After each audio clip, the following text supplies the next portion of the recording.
Hello and welcome to another video from Crown Point Optometry. And today we're going to be doing a special segment called Ask an Optometrist. And our guest today is Abby, and she will be asking some questions.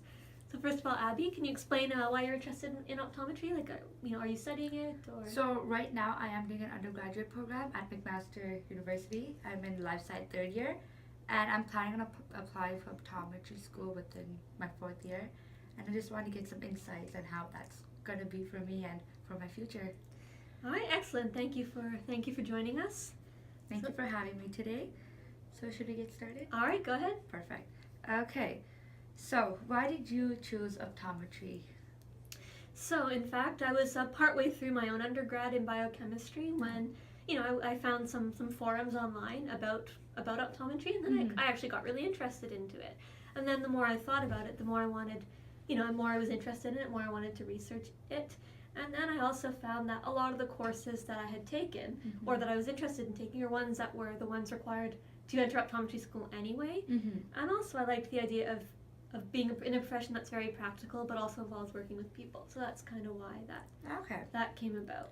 That's good. So then, so being an optometrist, what do you feel like is the most challenging aspect of it? So it varies a little bit depending on whether you're an associate optometrist, which means that you work for someone else, or whether you own your own business. But definitely, as the business owner side of things, definitely it is staff. So it's finding the right staff, training the right staff, managing staff. That's definitely the most challenging part, but yet sometimes the most rewarding part at the same time. That's true. So for recent optometry graduates, you have a practice, your own practice. That's so right. What would you give them advice when they are out on the real world once they're done optometry school? All right. So again, my advice would be, if you're going to purchase a practice, which is what I did, my advice is don't overpay. Because it really doesn't matter what the practice is worth if it's more than what you can afford. So the idea is, just like you'd make a personal budget, make a budget for the business. Okay, this is what the business was bringing in. If I were to pay the purchase price for the practice, this is what my monthly payments would be. These are what my expenses would be, and can I make it work? Because it's not, so it's not necessarily whether or not the price is fair, but it's whether or not you can actually afford it. And also to consider working part-time as an associate anyway, because then you can have, a side steady thing of income while you're building up your own practice. So those would be my my advice. And if you're starting up cold, then you would definitely need a side part-time, associate job in order just to pay the bills while you're building up your own practice. Okay. So I know optometry school, they are very keen on making sure you are a very well-rounded person. So in your undergraduate years, what activities were you involved with that were not directed towards just academics?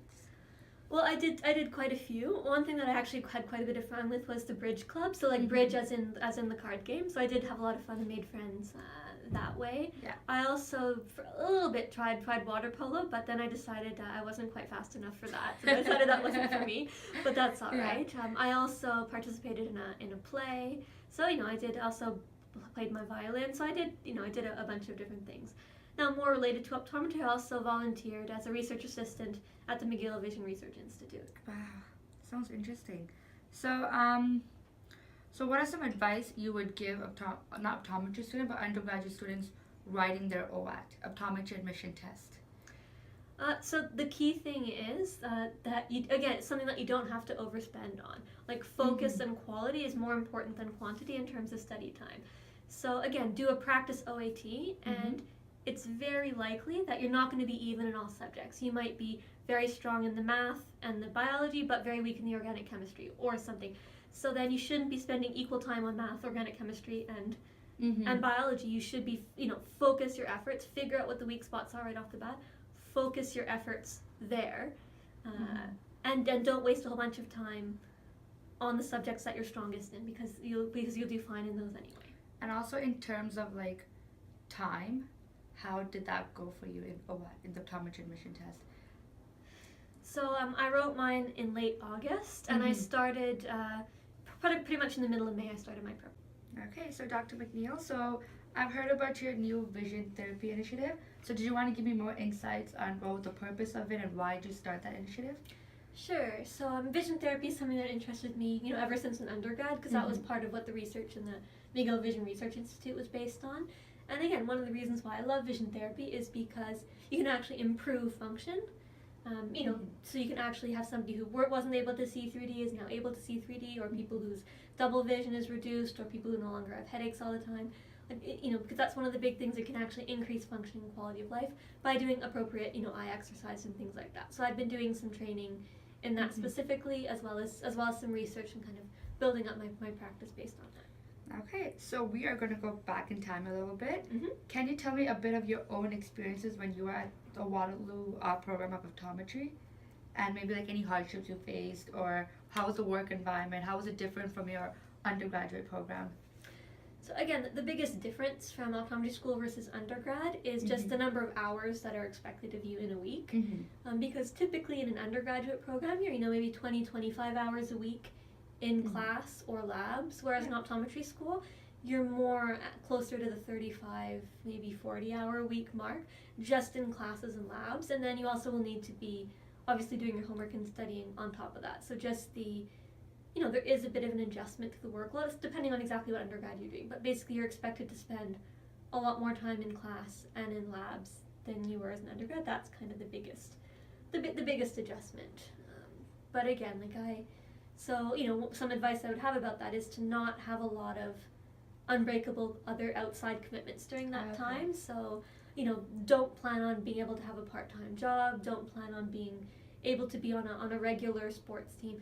Obviously, recreational stuff is fine, but you need to be able to, during exam times and things like that, you need to be able to kind of buckle down and focus. And, so basically, especially during exam times, you can't really have a lot of outside commitments.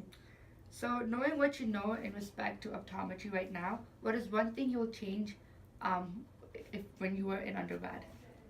So that's the thing. When I was starting in undergrad, I didn't initially know I wanted to go in optometry school. If I did, I would have done a little bit more courses that mirrored the optometry curriculum a little bit. For example, I didn't take any human anatomy courses. That would have been useful. Pharmacology, that would have been useful. Those topics were all new to me when I started optometry school. Again, the school is designed, since those are not prerequisites, the school is designed to start you from scratch from that. But that would have been helpful. Now I did take more physics classes in terms of optics and things like that. Like I did take an optics class specifically when I was in college before undergrad, which a lot of people didn't do. So that definitely, did be in good stead. Okay, so going to undergrad, what was your first vision? What did you originally want to become? So I thought I wanted to do research in biochemistry. Okay. Like being working in a biochemistry lab as a researcher, that kind of thing. I think we're done. All right. So thank you very much. It was great speaking to you, and thank you for watching. And tune in for more videos from Crown Point Optometry. Thank you.